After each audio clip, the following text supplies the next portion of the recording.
Okay, it's been a little while since I've done a video, so I thought why not do a little video now, because a bunch of new parts just arrived. I'm building 2 gears now, but I've got all of these. I don't know why they've wrapped them up in paper, but gears, gear hats, I think one of the other leg plates is in here somewhere. So that's cool. They actually hand delivered it. It was mistakenly sent to their office and not my address, so it was nice of them to actually go out of their way to do that. I mean, yeah, paid them, but I was happy to wait for them to resend it. And that would have been here on Monday, but hey ho, it's here early, so that's great. So I've assembled this one and this gear. These gears are unique because the bottom plate it threads into, so this is one assembly. That is not going to be the same for this part. There will be a gear here, and I'll show that with one of these as a stand-in, but its bottom plate is not threaded. It will go all the way through and thread into this plate. I'll bring the leg into view in the tad once I've finished this one. Now, if any of you saw, I think it was the last video, not the last short, the last main video, the last lot of herringbone gears kind of exploded. Well, one of them did. Come over here, leg. It's just in view of the camera. There we are. So this is the last gear, and I did a drive test and it just kind of gave out. So my idea is it clearly went this way, so I'll reinforce it with some plates. So fingers crossed this will not fail this way. Hopefully it won't fail at all, but yeah, see how well they mesh. These are the internal bits, so I still have quite a few to make. I've ordered enough plates to make 2 assemblies. I am waiting on some more bolts because I only ordered these 18mm ones. I needed some 35s, but that's fine. They'll be here tomorrow. Ordered some extra bearings, and there's already bearings in the knee, but there's the ankle as well. Alright, this one's almost done. I'll see if I can yank off another herringbone gear from the old knee. Also, I might grab this onto my lap. Let's see. Oh my god. This thing's heavy. It's 15 kilograms now.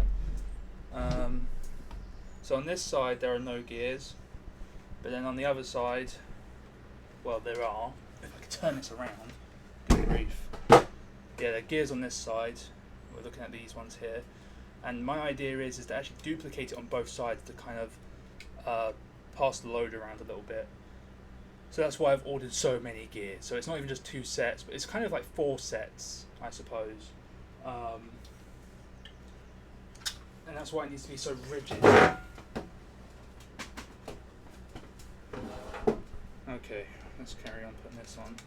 So I'm going to put on the immediate knee gears. That's not these ones. This would be the middle set. So you have the drive gear, the middle set, and then the knee ones. These two will go together. There we go. Just got to tighten this up. So there'll be, you see there's a slot for 1515. That'll connect these two and keep them synchronized. Let's compare them now.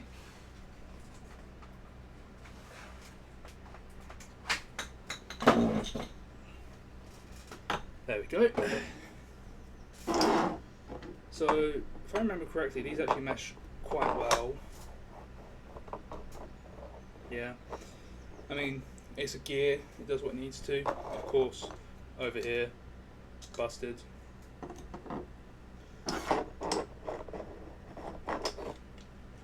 These feel pretty good as well. It's hard to tell. I think the friction is about the same. Maybe it's actually a little less. These are slightly thinner. So, and I don't know if they're making full contact or not. There's about a millimetre of space there.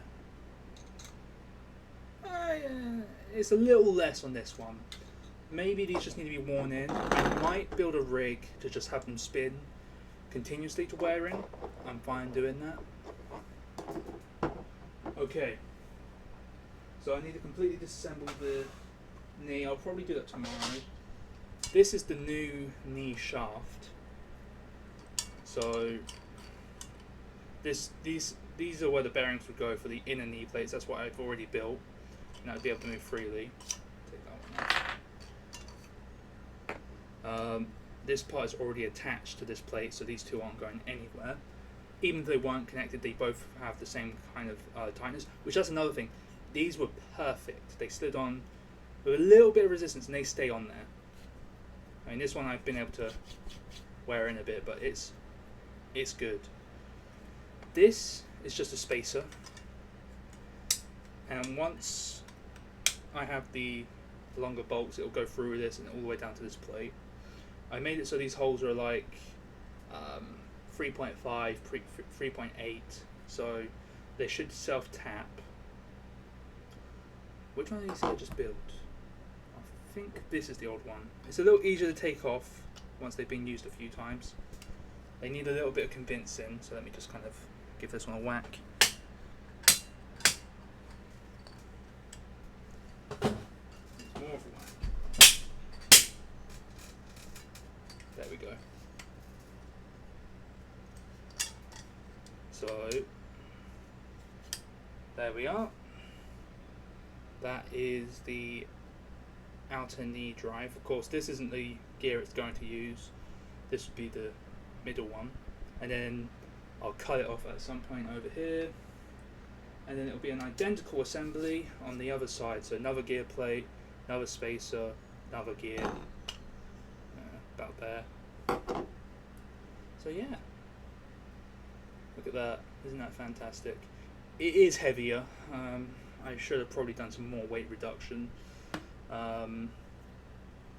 It should be okay. There's only 2 of these assemblies. Everything else is direct drive. If not, I could probably get these plates redone. It was about £100 all said and done. So, bit on the expensive side. I've already done weight reduction on this inner plate, just mirroring the inner knee. So I'd like it to be somewhat consistent. So yeah, as for the rest of the leg, the wiring is kaput.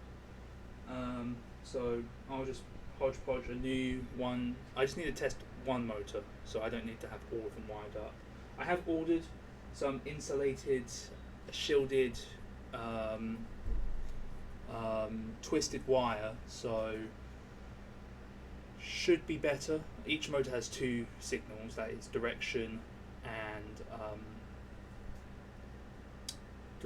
step, or pulse. You can call it what you want to call it. I didn't notice any issues, but I reckon once we're driving all of them simultaneously at higher speeds, there may be some interference. So yeah, I'd like to just avoid that altogether. That's not going to be here for another week or so, so I'm not even going to bother redoing the cable harness until then. So yeah, as for printed parts, I'll probably print a new cut guide to attach this to the lower parts so they bolt all the way through. That's why I ordered so many of these. These are what I needed to go all the way through the extrusion. These last ones were a little bit too short. I think I ordered like 16mm. They still were able to bite into the bolts, but they're like, I don't trust them. So I'm going to replace those as well. I need to completely redo the input gear because it was way too tight. I had to, hang on, my room's a bit of a mess, but all of those parts, I printed them days before and I hadn't bothered testing them. When I went to test them, of course, they were way too tight. So I only printed this one to get a good fit, and now that I'm happy with this, I was able to copy it over to these ones. But I need to do it for this shaft here. So that is next step. Again, already have the gears for this stage. Have the one of these plates ready, but I need to get the other gear ready. This cannot be built. This and this can't be replaced until I have the longer bolts. It's actually the same for the input. It's the same length. They're both about 35. They're actually not. This one's like 33 and this one's like 34 point something. So I can just shave them off a little bit. That's not a problem. I don't mind cutting them down. It's only 1, 2, 3, 4, 5, 6, 7, 8, 9, 10, 11, 12, 18, I think. So yeah, hopefully it doesn't explode. I will probably also drill these bolts all the way through that carry the motor casing, because this can slide. It's not permanently attached, so I think if anything's going to fail, it will be this part here. But yeah, no, that's how things are going. Hopefully, at the end of the week, I'll have a moving knee.